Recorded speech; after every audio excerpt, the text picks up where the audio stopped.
So this loser pretends to be a secret agent so that he can seduce women and scam them out of money. So the guy's name is Freegard, and Freegard is 22 when all this starts, and he's living in England, and he works as a bartender at a local bar. But here's the thing about Freegard. He's also a con artist, and a really good one. And one day, around 1993, he gets the opportunity to pull a crazy scheme.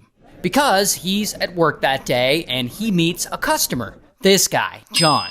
And John is a student at a nearby university. So Freegard strikes up a conversation with John, and because he's a con man, he starts lying to him. He tells him this bullshit story about how he's a super secret special agent for MI5, which is like the British version of the FBI, and that he's on a mission to investigate some students at the university who are suspected to be terrorists. And John not only believes him, but he really wants to help. Now, Freegard also ends up meeting two of John's friends at the bar. And at some point, Freegard tells John that his cover has been blown and that they're all in danger and that they should all flee immediately or they'll all be killed. And so the four of them leave on this cross-country trip. This is an actual picture of the four of them.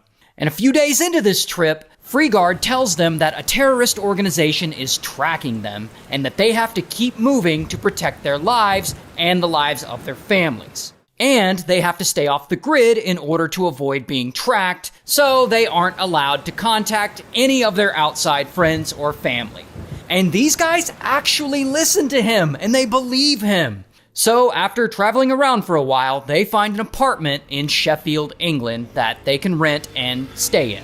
And Freegard is still hyping them up, and he's telling them they're in danger, and he convinces them to change their appearances. He makes them cut their hair and dye their hair. He also makes them change their names. Then he tells them that they all have to find jobs, because, someone's got to pay the rent around here. And when they do get jobs and get paid, he collects all of their salaries. I guess because, he's the secret agent, so he needs to handle the money.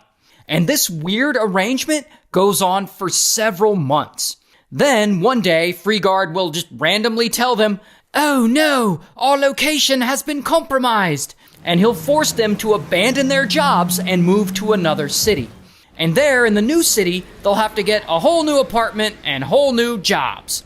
And a few months later, he'll do the same thing. And he'll force them to move to another new city. And then he'll do it again and again. And this cycle goes on for about 5 years. And so it's now 1998.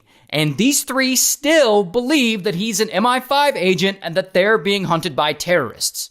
And around this point, Freegard tells them that MI5 is now requiring payment for their protection, and he tells them they must raise a large amount of money, which they don't have. So he convinces them to start asking their parents for money. And shockingly, this actually works. These three start hitting up their parents and asking them for money, and they're able to collect around a total of £500,000, or about 650,000 US dollars. And now it's around this time that John, he starts figuring out that he's being lied to and that Freegard isn't really an MI5 agent, he's just a f***ing liar. So John ends up leaving the group. But the other two women, they don't. They are still very much on board. And Freegard ends up getting into a relationship with one of these women and he gets her pregnant. Twice. Anyway, so now we're in 2001, 2002, and this weird con has been going on for nearly 10 years. And they've been living off that money they got from their parents for a long while now. But eventually that money runs out. So now Freegard has got to start searching for new victims. And so some time passes. And at this point in the story, they've all relocated to West London. And there, Freegard himself actually gets a job as a car salesman at a local car dealership. And he uses this job to meet other women. And he'll tell them the same old thing, that he's a super secret special MI5 agent, and then he'll smash with them, and then he'll steal from them. Now, one of these women he meets is this woman, Elizabeth. And Elizabeth is 22, and she's newly married. She's just 6 months into her marriage. But pretty quickly, Freegard and Elizabeth, they start talking, and then they start flirting, and soon they start smashing. And of course, Freegard starts telling her that he's an MI5 agent on a super secret special mission, and she believes him. He then convinces her that because she's with him, she's now in danger, and a terrorist organization is after her, and that she must cut off all contact with her family and her friends, including her husband. And of course, she does. Afterwards, he convinces her that they need to get married. But first, he says that she must undergo loyalty tests to prove to MI5 that she's trustworthy enough to be with him. And he gives her these tests, and he tells her to dye her hair, and he makes her sleep at Heathrow Airport for multiple days. He forces her to live on park benches during the winter. All kinds of crazy shit, and she does it. Then he pressures her into taking out more than 14,000 pounds in loans and giving him the money, which, again, she does. And so, what does Freegard do with all this money he collected from Elizabeth and all the others that he got money from? Well, he not only uses it to live on, but he also spends it on himself. Like, he buys expensive clothes and nice cars, and he goes on fancy trips, and he basically gives himself a flashy lifestyle. Then, in 2002, he uses this flashy lifestyle to reel in yet another woman. This woman, Kim. And Kim is a psychologist. And so Freegard tells Kim, of course, that he's an MI5 agent, and soon they start smashing. And he's taking her out, he's taking her on holiday trips, and he promises to marry her and stuff. But then he tells her that before they get married, she must first become a spy like him. And that would entail full commitment on her part. And I guess she's like, all right.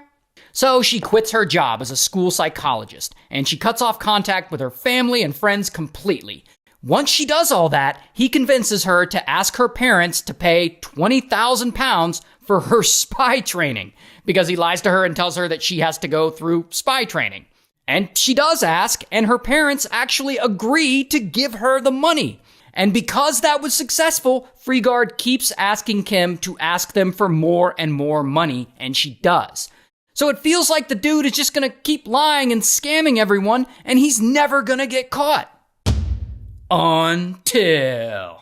Okay, see, but what Freegard doesn't know is that one of the women that he previously scammed in the past, one he met at the car dealership and smashed with and stole money from, that woman had reported him to the police long ago. So police have been tracking him for some time now, and they eventually discover that he's now trying to scam Kim's parents. So they approach Kim's parents, and they tell them the truth about Freegard and all the conning he's done in the past. And in 2003, Kim's parents agreed to help with a little sting operation. So Kim's mom hits up Freegard one day and agrees to give him the money that he's asking for in cash if he'll meet her at the local airport. And so Freegard's dumbass shows up at the local airport hoping to collect his money, and the police are there waiting for him, and so, bam, he gets arrested. And I couldn't find a mugshot, but here is a picture of him at a local dog show. Anyway, Freegard, he eventually gets sentenced to life in prison. However, a few years later, he gets out on appeal based on a technicality. Damn.